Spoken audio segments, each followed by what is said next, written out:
샬롬 로중 읽어주는 제입니다. 오늘은 12월 20일 화요일 로중입니다. 노아는 주님 앞에서 은혜를 찾아냈다. 창세기 6장 8절. 인자가 올 때에 세상에서 믿음을 찾아볼 수 있겠느냐? 누가복음 18장 8절. 주님은 당신과 함께 계십니다. 샬롬 하울람. 오늘도 말씀과 기도로 하루를 여는 우리 서로 공동체 모든 분들께 하나님의 각별한 은혜가 있기를 소망합니다. 예수님이 불의한 재판장의 비유를 말씀하신 뒤에 마지막에 이런 질문을 덧붙이십니다. 그런데 인자가 올 때 세상에서 믿음을 찾아볼 수 있겠느냐? 불의한 재판장 비유는 우리가 여러 번 들어서 잘 알고 있을 텐데요. 아무리 탐욕스럽고 나쁜 관리라고 하더라도 끈질기게 졸라대면 결국은 그 부탁을 들어줄 수밖에 없다. 이런 류의 그 비유의 말씀이었습니다. 그러니까 이렇게 끝까지 하면 불의한 재판장도 그 부탁을 들어주는데 하물며 하나님이 들어주지 않겠느냐. 이런 뜻으로 비유의 말씀을 해주셨어요. 근데 이 마지막 절에 완전 대반전의 질문을 합니다. 그런데 내가 다시 올 때 세상에서 이런 믿음을 찾아볼 수 있겠느냐? 그러니까 끈질기게 불의한 재판관을 찾아갔던 그 여인의 믿음, 그러니까 끊임없이 그 요구사항을 들어달라고 매달리는 그런 믿음을 볼 수 있겠느냐라고 예수님이 질문을 하신 거예요. 금방 포기해버릴 거라는 거죠. 많은 사람들이 예수님이 오시기까지 인내하고 기도하며 하나님 나라를 소망하고 있어야 되는데 그냥 포기해버릴 사람들이 많을 것 같다는 그런 예수님의 안타까운 마음을 담은 그런 질문이라고 할 수 있습니다. 불의한 재판관을 찾아갔던 그 여인처럼 끝까지 인내하면서 하나님의 나라를 구하는 우리가 되기를 간절히 소망합니다. 오늘 함께 읽을 새한글 성경 본문은 요한계시록 14장이고요. 신혜원 집사님이 낭독해 주십니다. 좋은 하루 되세요. 14장. 또 나는 보았습니다. 보세요, 어린 양이 시온산 위에 서 있었습니다. 또 그 어린 양과 더불어 14만 4천 명이 있었습니다.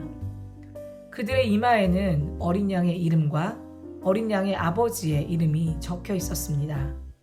또 나는 들었습니다. 하늘로부터 소리가 났습니다. 많은 물소리 같기도 하고 큰 천둥 소리 같기도 했습니다. 또 내가 들은 그 소리는 하프를 연주하는 하프 연주자들의 소리와도 같았습니다. 그런데 그들이 임금자리 앞과 또 내 생명체와 원로들 앞에서 새 노래로 노래합니다. 그 노래를 배울 수 있는 사람은 14만 4천 명. 곧 땅으로부터 값주고 사신 사람들 말고는 아무도 없습니다. 이들은 여자들과 어울려 더럽혀진 적이 없는 사람들입니다. 순결한 사람들이거든요. 이들은 어린 양이 어디로 이끌든지 어린 양을 따르는 사람들입니다. 이들은 사람들한테서 값주고 산 사람들입니다. 하나님과 어린 양을 위한 첫 열매입니다. 그들의 입에서는 거짓을 찾을 수 없습니다. 그들은 흠잡을 데가 없는 사람들입니다. 또 나는 보았습니다. 다른 천사 하나가 하늘 높이 날고 있었습니다. 그 천사에게는 영원한 복음이 있었습니다. 땅 위에 사는 사람들한테, 곧 모든 민족과 종족과 언어와 백성한테 좋은 소식으로 전할 복음입니다. 그 천사가 큰 소리로 말했습니다.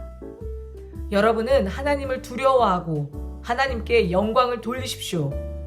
하나님이 심판하실 시간이 다가왔기 때문입니다. 하늘과 땅과 바다와 물샘들을 만드신 분께 엎드려 절하십시오. 또 다른 두 번째 천사가 따라와서 말했습니다. 무너졌네, 무너졌어.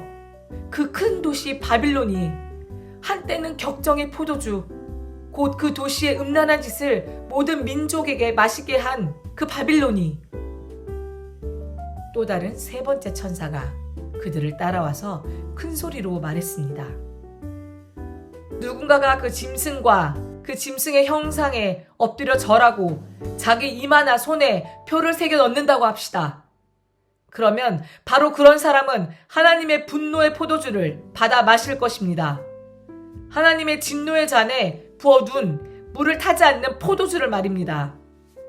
그리고 거룩한 천사들 앞과 어린 양 앞에서 불과 유황에 시달릴 것입니다. 또 그들을 괴롭게 하는 불의 연기가 영원히 올라갈 것입니다. 그 짐승과 그 짐승의 형상에 엎드려 절하는 사람들에게는 낮이든 밤이든 쉼이 없을 것입니다. 누구든 그 짐승의 이름을 표로 몸에 새겨 넣는 사람들에게도 마찬가지입니다. 이런 경우에 성도들, 곧 하나님의 여러 계명과 예수님에 대한 믿음을 지키는 사람들의 견딤이 요구됩니다. 또 나는 들었습니다. 하늘로부터 소리가 났습니다. 그 소리가 말했습니다. 적어두어라. 보겠다. 이제부터 주님 안에서 죽는 사람들이. 그렇다. 성령님이 말씀하십니다. 그들이 수고를 그치고 쉴 것이다. 그들의 행위가 그들과 함께 따라올 것이니까. 또 내가 보았는데 보세요. 하얀 구름이 있었습니다. 그 구름 위로는 인자를 닮은 분이 앉아 계셨습니다. 그분의 머리에는 금으로 된 월궤관이, 그분의 손에는 날카로운 낫이 있었습니다.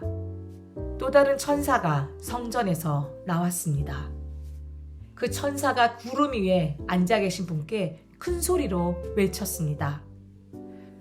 낯을 써서 거두어 드리십시오. 거두어 드릴 시간이 왔기 때문입니다. 땅에서 거두어 드릴 것이 무르익어 준비되었기 때문입니다. 그러자 구름 위에 앉아 계신 분이 자기 낯을 땅 위로 휘둘러 땅의 곡식을 거두어 드렸습니다. 또 다른 천사 하나가 하늘에 있는 성전에서 나왔습니다. 바로 그 천사도 날카로운 낫을 가지고 있었습니다.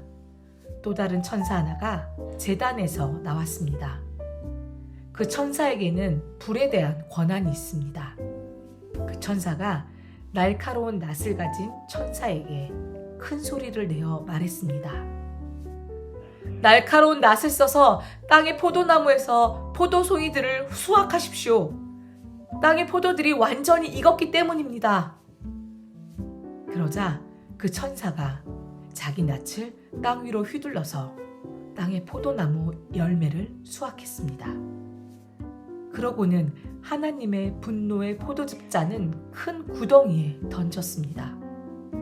포도즙 짜는 구덩이는 도시 바깥에 있었는데 그것을 밟아 눌렀을 때 포도즙 짜는 구덩이에서 피가 흘러나왔습니다. 그 피가 말들의 제가래까지 차올라 1600 스타디온에까지 퍼져 흘렀습니다. 아멘.